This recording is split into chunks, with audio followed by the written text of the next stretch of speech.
Good morning. We are looking up to the North Fargo area, and you could see that flashing light there in the picture. That's the runway for Hector Airport here in Fargo. And we've been talking about how flights were canceled yesterday, and already some flights back to Minneapolis or going to Minneapolis are also canceled as well. So still being impacted by that storm that even though it missed us, it's having some impacts here in the valley. It's quieting just mild to start off today, but there are places that are dealing with some fog.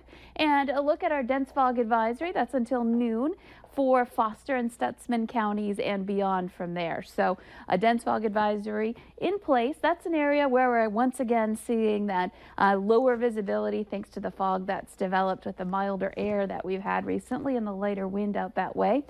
Langdon, our visibility there at less than a mile, and we are not even under an advisory in these areas. So just keep in mind that the surrounding area might also have some issues with fog and visibility. Our visibility in Devil's Lake, 1.5 miles. Carrington's less than 2, and Jamestown is at 4. A little farther west from there, and you're going to run into some more dense fog if you're heading in that direction. Our temperatures, teens to some 20s. It's 20 degrees right now in Fargo, 21 in Grand Forks. This, of course, is cold, but for January standards, it's very mild to be starting off at these numbers. So we are starting off on a mild note, and the wind is a little bit lighter than it was yesterday. Yesterday, we were getting some gusts into the 20s, and now our peak speed or gust is in Fergus Falls at 16 miles per hour. Wind still out of the north there, but we're starting to see it switch directions out west, and that will kind of reintroduce some milder air back to the valley here today. Chances are you're probably going to be under some cloud cover to start off this morning.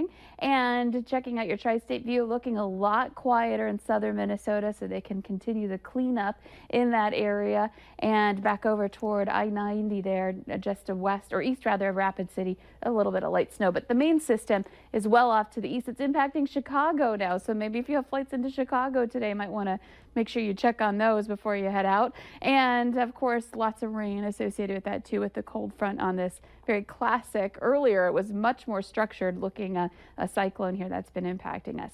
So checking out your hour-by-hour planner, we've got temperatures today in the teens to start off and some 20s as well. They'll continue to dip a little bit this morning before rising. And some of us may end up this morning in the single digits where we're on the clear side today. And by noon, we are going to be back into the teens to some low 20s, getting back into the 20s everywhere here this afternoon, just about, but maybe not as mild as yesterday's highs.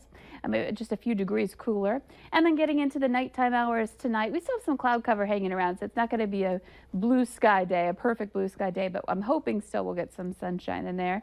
And then for tomorrow morning, a warm area of warm air moving in, and right along the nose of that, the warm front, that's where we'll see the potential for some clouds and maybe even a few light snow showers that develop along that boundary. And that could mean a morning commute in the northern valley, at least that's what our model is depicting, of maybe some light snow impacting you. So definitely want to check with us tomorrow morning about what's going on as you're waking up. Getting into the noon hour, we'll see this basically start to wind down and depart, and we start to quiet down with temperatures that a range of temperatures that are very mild in the south. We'll be back into some low to even mid-30s down in the James River Valley, and up to the north more into the mid-20s for your highs tomorrow. But that warmer weather will continue to push into the region, and we'll end up with some mild conditions to end the week. Beautiful sunset. We've had a few of those recently, and this was in Hankinson where Steve took this gorgeous photo. Thank you. And quiet weather for the next several days. We do warm up on Thursday back into some 30s. Friday warming too, but that chance for some snow still there. Not a great shot, but still the potential for some light snow Friday and into Saturday with some wind accompanying that.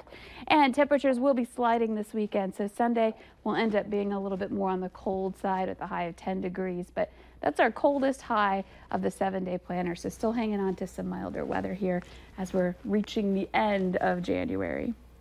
Well, I do like the sound of that. Thank you, Lisa. A new spa is open in West Fargo with a one-of-a-kind way to treat yourself. We'll have more on that next.